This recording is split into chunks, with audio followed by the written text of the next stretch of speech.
Hi, I'm Kat Miller. Welcome to this very hot, sweaty opening to Passionate Living. We're in a really sacred place today. It is called the Sanctuary of Truth in Pattaya, Thailand. And I'm here, I got to take a tour today. It is absolutely beautiful.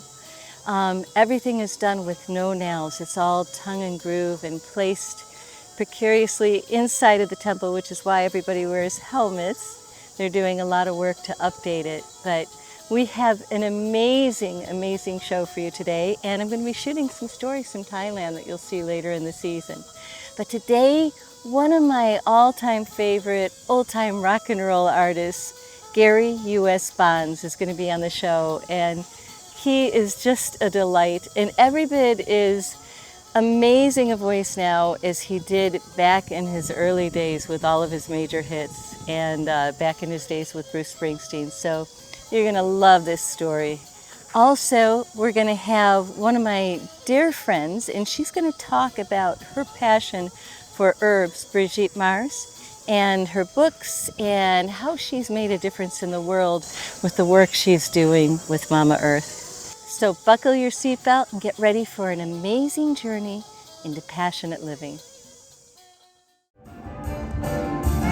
Benchmarks hanging from a big oak tree down the Mississippi, down to New Orleans. Let's rock and roll. Gary, what a joy to be here with you today. I loved the show last night. You still lighting people up? Well, Man. yeah, I make a fool of myself every now and then. Oh, you lit everybody up last night. That was so much fun to hear you Good, play. thank you. Yeah, and one of my favorite songs, obviously, that you do through the years was A Quarter to Three. When you played that, it was just like a moving. An oldie but a moldy, right? Talk a little, I just would love to know a little bit. How did you get into this world? You're obviously passionate about music. Gosh, you're up there. It just shines through you. I got lucky when I was a teenager. I wanted to sing. My mother was a pianist, Right.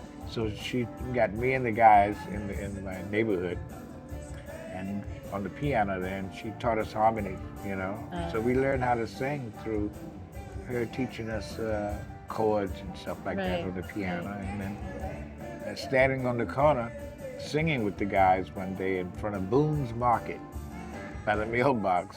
Where was this? In Norfolk, Virginia. Wow. When I was living there. Frank Guida came by. He owned a record store there. And he went, "Hey, you guys sound pretty good." He says, "In a couple of years, I'm going to open up a recording studio. We want you guys to come and sing for us." "Okay, no problem. We can do that." But by the time he actually got it open, most of the guys are either going into service or left town. I was the only one there. Right. So he took me, and we recorded New Orleans was the first record, and it was a hit. Wow, that's So amazing. I got really lucky on the first time out. Right. Wow. And I've been doing it ever since. That was 1959. Thank you very much indeed. Thank you, ladies and gentlemen. Thank you. And welcome from me, David Jacobs, to this very special performance here at the Clique Club, a charity gala we have for you this evening. Anytime's a good time to be with Gary U.S. Bonds. Well,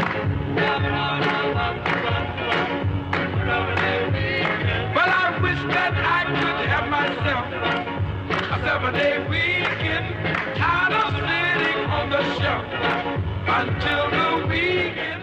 And then you had like a resurgence in your career with Bruce Springsteen. Yeah. Years later. Yeah, that was in 1981. Mm-hmm. He happened to be a fan of mine. Right. In fact, he got his sax player from my hometown, Clarence Clemens. Yeah, Clarence. Uh-huh. And so he actually saw me with my band, and I had a sax player. So he wanted a sax player. Oh, that's So great. he came and got Clarence Clemens. We've been buddies ever since, I think that's the key, because the show obviously is called Passionate Living. Mm-hmm. When you follow your passions, when you live your dreams, Yeah. it's amazing. We don't even know in the moment, like how many lives you're touching. It's almost like it's a wonderful life in some ways because, people that maybe fell in love to your music, got married to your music, had all these experiences. Like I said, They got married at 2:45. they were looking at their watch. God bless them. Well, this little girl is mine. I mean, Oh, okay. right, Yeah, well, there you go. Yeah, they waited a little while. But you think about all the lives that you touch that you don't even realize. Just living your dreams, living your passions, doing your joy really is contagious to the world around you. Yeah, I hope so. You know, I hope I can touch some lives out there for doing something. Yeah. You know, in this crazy world of rock and roll. You know, if I can do that, I'm a happy man. Exactly. And I could die happy. What is one of your favorite stories? You have a million stories, no doubt. I guess probably having my daughter. Oh, I love that. Now, that I love. That's beautiful. Yeah, she's a nice lady. That's beautiful. I like her. Is she into music? My wife and my daughter are my background singers. Really? Oh my God. They're not here I with love this time, but yeah. normally they're with me. All the Wow. time. Wow. I love that. That's beautiful. Yeah. That's perfect. Then it's all in the family. Oh That's yeah. great. Oh That's yeah. beautiful. As soon as we teach that dog how to tap dance, we're bringing him too. You're all set. When you want to be a musician, a filmmaker, anything, there are so many people out there telling you, go for a job, make the money, you know, keep your day job, or don't focus on your art, focus on the money. And what would you tell somebody that's watching this? When you first get in this business, get a lawyer. Yeah, well, that is right away. Yeah, right. That's the first thing you do. So many musicians in those days were taken advantage with the licensing fees of their music and everything. Everybody got robbed. Yeah, you know? yeah. And nobody told me. You know. Yep. I learned about publishing 2 years after I got into business, because the guy asked me, he says, well, "What are you going to do with publishing?" I went, "What is that? I don't know what that is." He goes, "Oh, don't worry about it." They got the publishing rights on all these songs for these artists, and then they were making money on the songs when the artists couldn't, right? I just got mine back. Wow, that's awesome. Just last year. That was it. After all these years. That's amazing. I had to fight to get it back. Wow. It cost me a fortune, but I got it. And now it doesn't mean anything, but it means something to me. It means something to you. Yeah. Yeah, and to the legacy. Yeah. For your daughter, for her children. Exactly. Yeah, and now this music is making a comeback. I've noticed so many films now that are using music from the 50s, 60s, 70s, like in their backdrop. Yeah, they do that in everything. It's TV and movies now. Yeah. It's great. You would tell a young person, after get a lawyer, what would you tell them? Just to follow their hearts, or would you? Yeah, exactly. You know, if you enjoy it, you know, make sure you learn it. You know, make sure you enjoy it first and learn it completely. Yeah. Not just the songs. Learn all about it. Right. You know, and follow the leaders up there. You know, you get the Bruce Springsteens, the Taylor Swifts. Learn what they did. Right. You know, and do what they did. Your voice is better than ever. It's amazing. So I was really blown away last night. Yeah.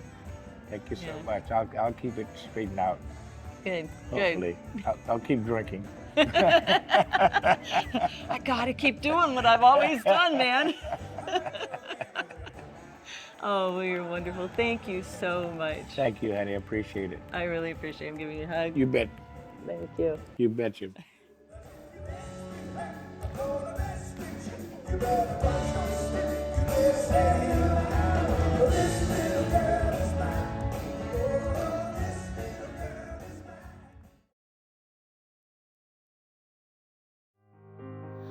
On March 28th, the day after filming the intro for this show, a powerful 7.8 magnitude earthquake occurred in Myanmar and was felt in Bangkok, Thailand. Thousands of deaths occurred in Myanmar, and a building toppled in Bangkok, causing fatalities there as well. My son and I had just arrived in Bangkok 15 minutes before the earthquake occurred. We quickly walked outside the hotel that we just checked into as the earth rolled underneath our feet for less than 30 seconds. People from all over Bangkok stepped outside of their businesses, fearing that buildings might topple. We were all directed to a nearby park where we were told to wait until we were given an all-clear signal. The nearby hospital actually completed an abdominal operation in the park as they were concerned about staying indoors in case of strong aftershocks. I am grateful we were unscathed by this event and want to say that all of our hearts were broken to hear of all of the fatalities nearby. So from all of us at Passionate Living, we want to send our heartfelt condolences to those impacted by this heart-wrenching disaster.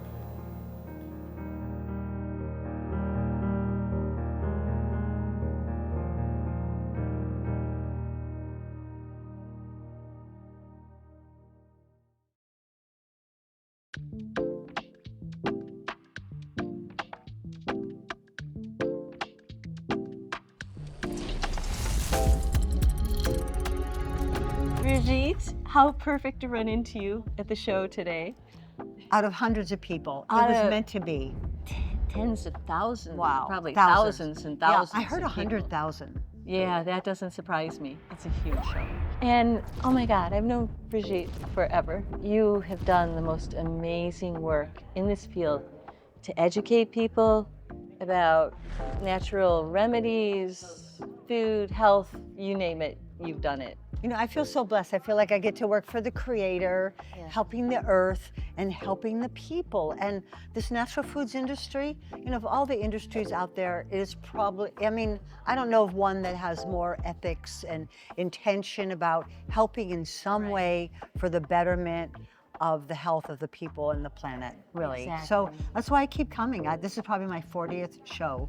I was thinking it's 33 for me. Wow. Not that we're that old. We're not that old, but you know, it's been a while. Yeah, and I, you know, I've met Dr. Bronner here, and you know, I mean, it's really legend, and you know, it is a very different. It keeps evolving, but a lot of the good people that started great companies are here with good intentions. Yeah, all of the ones that started so many, the Patricia Bragg, Dr. Bonner, all these people through the years that were the key people that really were making a difference in the beginning and still now. And, you know, we always wanted natural foods to be more available, and, you know, it is in so many ways. Exactly. And I think there's, you know, with all of the focus now, you and I have been praying for a moment like this in the history of this country, that there is such a focus on getting chemicals out of food. And talk about something that it's been a long time, a long battle for a lot of us trying to educate, bring this awareness out there, and now it's finally starting to gain momentum. I mean, it is amazing to me because I probably knew at age 16, which was like many decades ago, that aluminum was not good for us to have in our food and our deodorant and aluminum.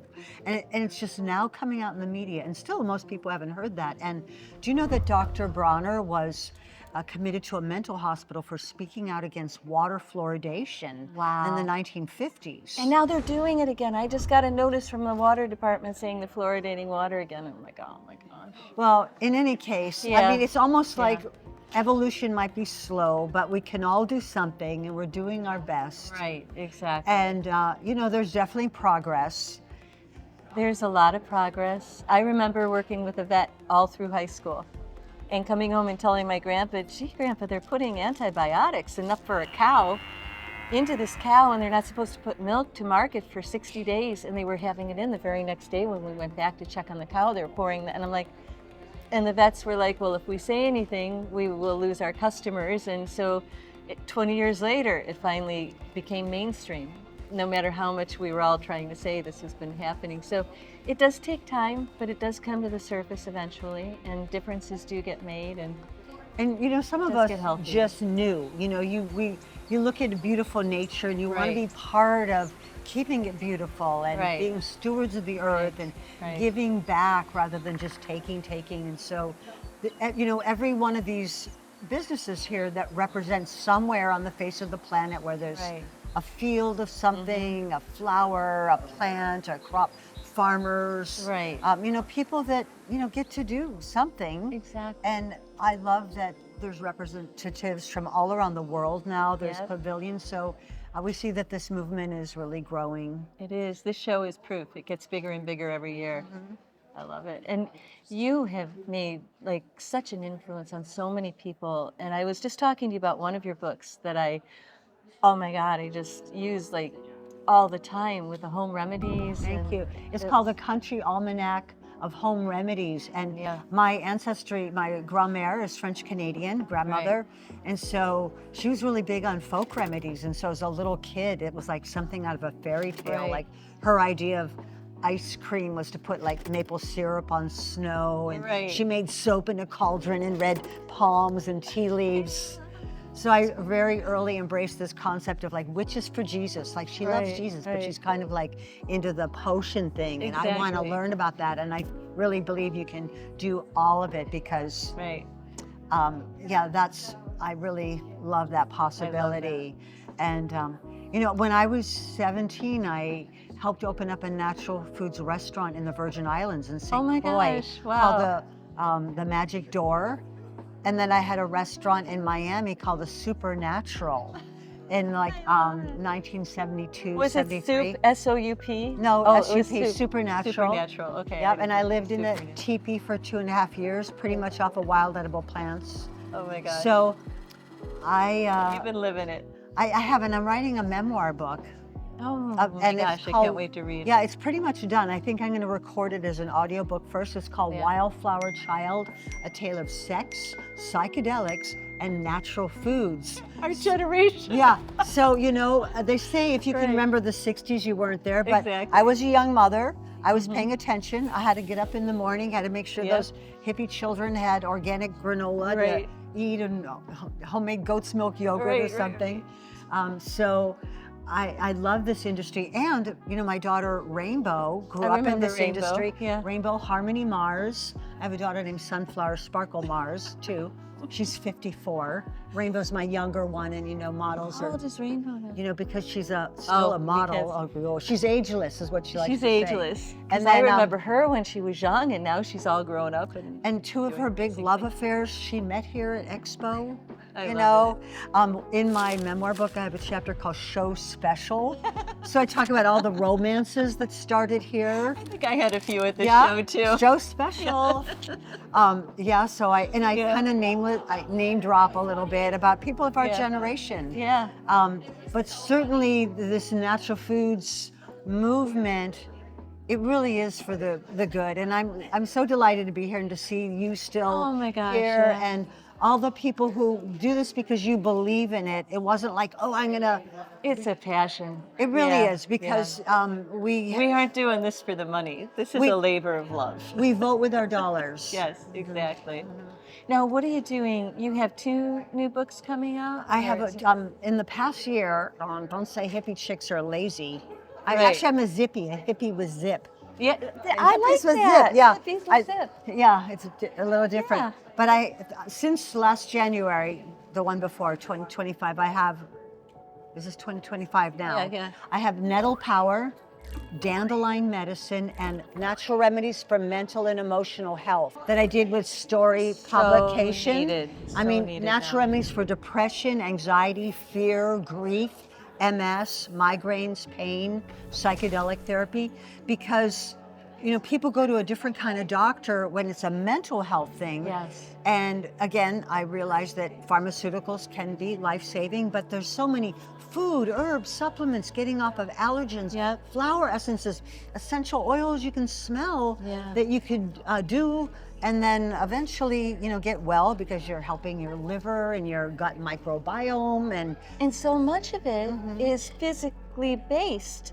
I remember Daniel Amen and I had this talk where he said we're the only profession that doesn't look at the organ that we're treating. And he uses the SPECT imaging for the brain, and so many times it's a imbalance in the gut biome. There's other things that could go on that are causing the mental health issues. And I made this symbol here of 5-element theory. Right. So one thing that Western medicine could learn a little bit more is that sometimes depression is a liver-centered condition, or OCD might have something to do with stomach and spleen, and grief is prolonged. Look at the lungs. So I do include a little bit of that Asian wisdom because the body and mind are connected. They are. So.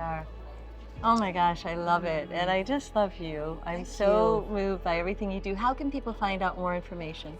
BrigitteMars.com, spelled B-R-I-G-I-T-T-E, Mars, like the planet, M-A-R-S.com. And I have an online course, I have a phone app called I Plant with Brigitte Mars. Oh, great. Yes. Okay. A couple of Mormon Navy SEALs took one of my books and we added photographs. It's very cool. That's awesome. And I'm also end-of-life doula and a psychedelic sitter. I've actually done that for 50 years, and Colorado has decriminalized, certain things. So that's beautiful. Yeah. Well, thank you for the work you do. Oh, bless you. God, I love you. So good to see you. Peace and blessings.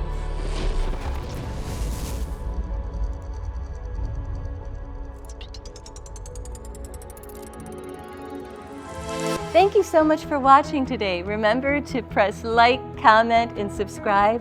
And if you really love us supporting what we're doing, become a member and we'll give you some great behind-the-scenes stuff that nobody else gets to see. And also continue your exploration of passionate living by watching one of these awesome videos. Thanks again.